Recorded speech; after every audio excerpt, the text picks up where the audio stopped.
Since the dawn of fitness, certain protein-rich breakfasts have reigned supreme. First came the classic pairing of eggs and oatmeal. Certainly high protein, but also boring and not convenient. Then came protein oatmeal, which was great for convenience, but still pretty boring. Then came anabolic French toast. Certainly not boring, but a bit time-consuming. Today I present to you the next evolution in high-protein breakfast, anabolic French toast bake. High protein, convenient, and delicious. Stay tuned to learn how to make an entire week's worth of anabolic breakfasts all at one time.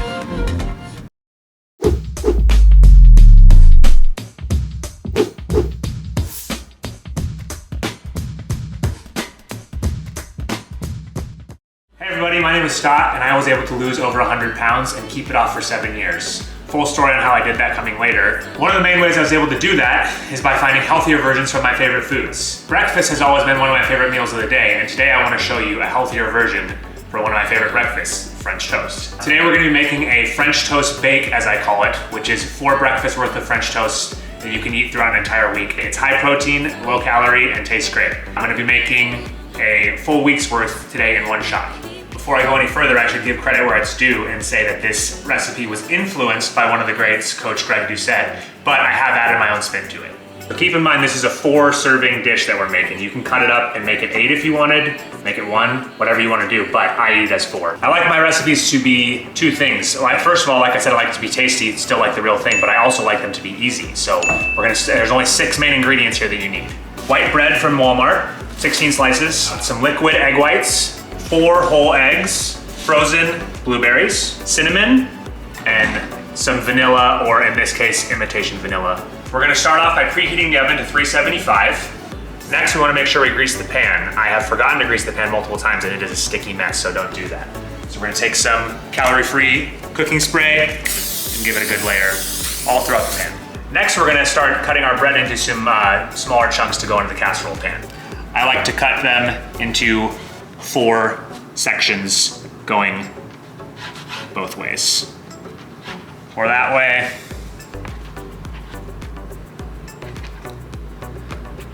4 that way.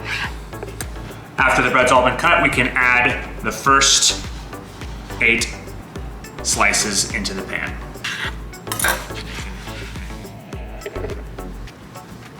Evenly distribute your bread to all corners of the pan. Once the first 8 slices are in the pan, so half of whatever serving you're doing, I like to add the blueberries in on top of that next so they kind of bake into the middle. It gives it kind of a layered texture. Okay, so I've got the next 8 slices all sliced up. That's what it looks like. I'm gonna distribute over the top of the blueberried portion. So this is a total of 16 slices of bread. 8 on the top, blueberries, 8 more on the top. Now that we have our bread and blueberries in the pan, we're gonna start mixing our egg mixture into a bowl. So we'll be adding a total of 1,000 grams of egg whites because it is 4 servings worth. Next, we're gonna crack 4 whole eggs into the bowl. These are gonna give us more protein and also some good healthy fats. After that, we're gonna add our flavoring, which is gonna be some cinnamon and some imitation vanilla. I don't know how much I normally do. I do it by eyeball, so I'm gonna measure it out for you guys on this time and we can figure it out together. I do about that much vanilla, so call it 15 grams of vanilla. Reset our scale, and then I do about this much cinnamon.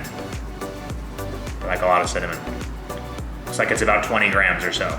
Now that we have our egg mixture all measured out and in the bowl, we want to mix it all up together. I usually use a fork to do this. I think it's easier and faster than a whisk and definitely easier to clean. All right, that's looking good. We got all the cinnamon mixed in, got the egg whites mixed in with the egg yolks. This is where the magic happens. Time to turn our regular Walmart bread anabolic.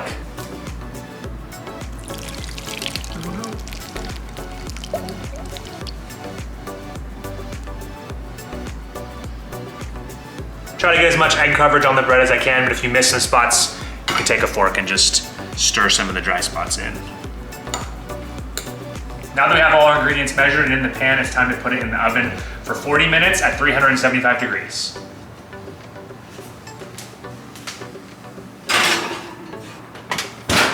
And now we wait.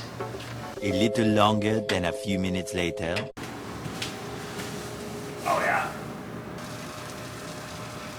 Okay, every oven's different, so make sure to check yours. It might need to come out a little bit early. We're pulling it out about 5 minutes early this time.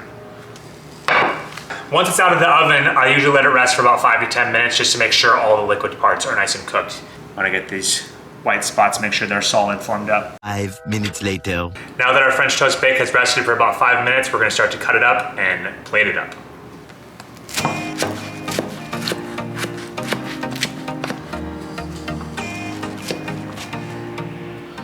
So once it's rested, I usually take it out and put it in one of these size containers and take it to work every week. According to Google, French toast lasts about 4 to 6 days in the fridge. So that if you make this on Sunday or on the weekend, it should get you through a full work week. All right, now our French toast bake is out of the oven and ready to enjoy. I like to add as a topping a little bit of Maple Grove sugar-free syrup. This is 5 calories per serving. Normal syrup is gonna be about 100 calories per serving. All right, now let's do a first bite test, see how it tastes. Make sure we get some blueberry and some syrup in there.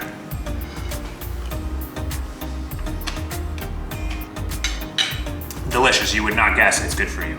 And now I'm gonna bring in my best friend slash cameraman to give it a try.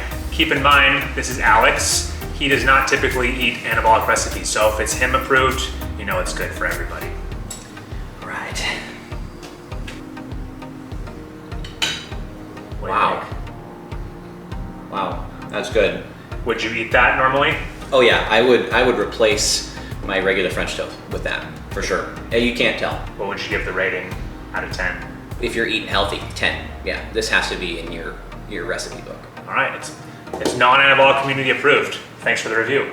All right, so finally for the calories and macros on this, I have it pulled up in MyFitnessPal, and for all of this, including the syrup, it's 570 calories, 70 grams of carbohydrates, 9 grams of fat, and 41 protein. Just for some calorie comparing, this is about the same amount of calories as 3 cups of cereal, which is gonna have very low protein and probably keep you full for about 5 minutes versus all morning for this. All right, so thanks for watching. Be sure to give the video a like if you enjoyed the content. Comment below your favorite anabolic recipe, and be sure to subscribe for more fitness-related content coming soon. Thanks.